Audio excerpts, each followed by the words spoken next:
श्री राम। दीपोत्सव के आज के इस कार्यक्रम में मेरा अनुरोध होगा कि उस पार जो लोग भी दीपों के बीच में स्वयंसेवक पीछे चले जाएं, जिससे मंच पर आए हुए अतिथि दीपों का अवलोकन कर सकें। आप सबसे मेरा अनुरोध होगा, जो लोग बीच बीच में खड़े हो रखे हैं उस पार, वे लोग थोड़ा पीछे चले जाएं। दीपों का यहां से मंच से अवलोकन सही तरीके से हो सके, वे लोग थोड़ा पीछे चले जाएं। प्रदेश की माननीय राज्यपाल आदरणीय श्रीमती आनंदीबेन पटेल जी, प्रदेश सरकार में उप मुख्यमंत्री श्री ब्रजेश पाठक जी, प्रदेश सरकार के माननीय मंत्रीगण, दुनिया के 54 देशों से आज अयोध्यापुरी में उपस्थित हिज एक्सेलेंसीज, ऑल एम्बेसडर्स, उपस्थित हमारे अन्य गणमान्य अतिथिगण, श्रद्धालु जन और उपस्थित भाइयों बहनों, दीपोत्सव के इस आयोजन के अवसर पर मैं सबसे पहले माननीय राज्यपाल महोदय का,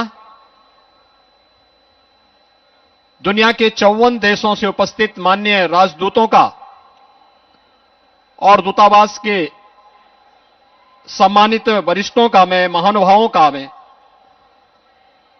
भारत की सांस्कृतिक राजधानी के रूप में विख्यात अयोध्यापुरी में हृदय से स्वागत करता हूं, अभिनंदन करता हूं।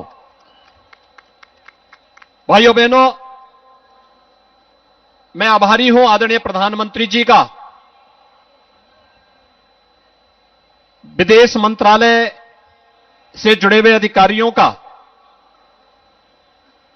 जिनके कारण आज अयोध्या का दीपोत्सव का यह 7वां संस्करण पूरी भव्यता के साथ आगे बढ़ रहा है। और आज इस कार्यक्रम का साक्षी बनने के लिए स्वयं 54 देशों के राजनयिक, मान्य राजनयिक यहां पर अयोध्या धाम में उपस्थित हुए हैं। इस अवसर पर मैं उत्तर प्रदेश वासियों की ओर से, अयोध्यापुरी के निवासियों की ओर से उनका हृदय से स्वागत करता हूं, अभिनंदन करता हूं। भाइयों बहनों, अयोध्या को वैश्विक मान्यता मिलना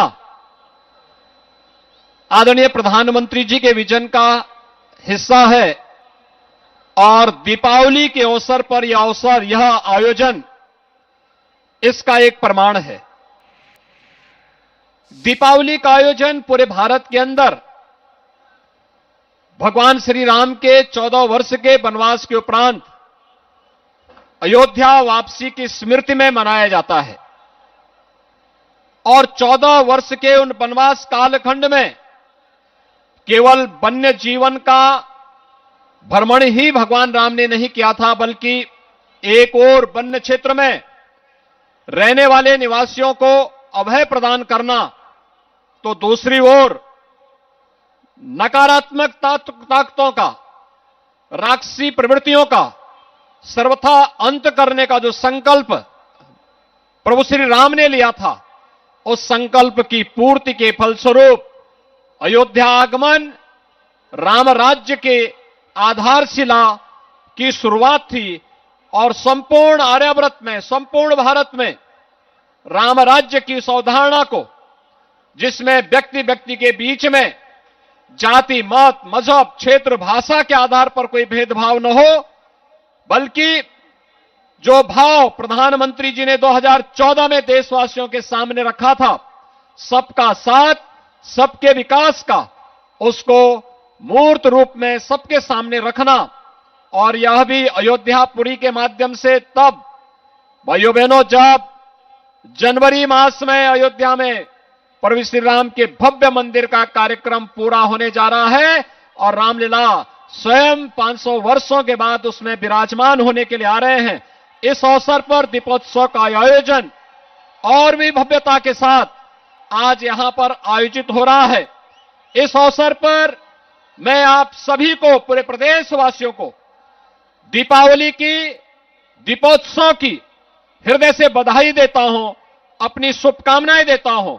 हमारी कामना होनी चाहिए कि दीपोत्सव का आयोजन हमारा स्वयं का आयोजन नहीं बनना चाहिए। हर गरीब, हर वंचित, हर उस परिवार के पास हमें पहुंचना है जो किन्हीं कारणों से आयोजन में शरीक नहीं हो पाया है। वहां तक हमारी संवेदना पहुंचे, हमारी भावनाएं पहुंचे, हम प्रत्यक्ष रूप से उन लोगों तक भी पहुंच करके इस आयोजन के साथ से भी सरोकार कर पाएंगे। तो भाइयों बहनों, यह आयोजन और भी भव्यता के साथ भगवान श्री राम के आदर्शों के अनुरूप हम सबको एक नई खुशहाली और समृद्धि की ओर अग्रसर करेगा। एक बार फिर से दीपावली की और दीपोत्सव की हृदय से बधाई और शुभकामनाएं आप सबके प्रति व्यक्त करता हूं। खासतौर पर उन स्वयंसेवकों को जिन्होंने पिछले 3-4 दिनों से लग करके जिला प्रशासन के साथ मिलकर के, उत्तर प्रदेश के पर्यटन और संस्कृति विभाग के साथ मिलकर के दीपोत्सव को आज रिकॉर्ड मात्रा में यहां पर प्रज्वलित करने में अपना योगदान किया है। और इसीलिए मेरा आप सबसे अनुरोध होगा कि इसका परिणाम आने के पहले मंच पर जो हमारे अतिथि बैठे हैं वे मंच से सामने के दीपों का अवलोकन कर सकें। जो स्वयंसेवक वहां लगे हुए थोड़ा पीछे चले जाएं तो पीछे यहां से मंच से सब दीपों का अवलोकन भी हो पाएगा और आने वाले अतिथियों को इतनी भारी संख्या में दीप का प्रज्वलन होना एक सकारात्मक ऊर्जा से ओतप्रोत होने का एक अलग आनंद की अनुभूति होगी। आप सबको दीपावली की हृदय से बधाई और शुभकामनाएं देते हुए अपनी वाणी को देता हूं विराम। जय जय सीताराम।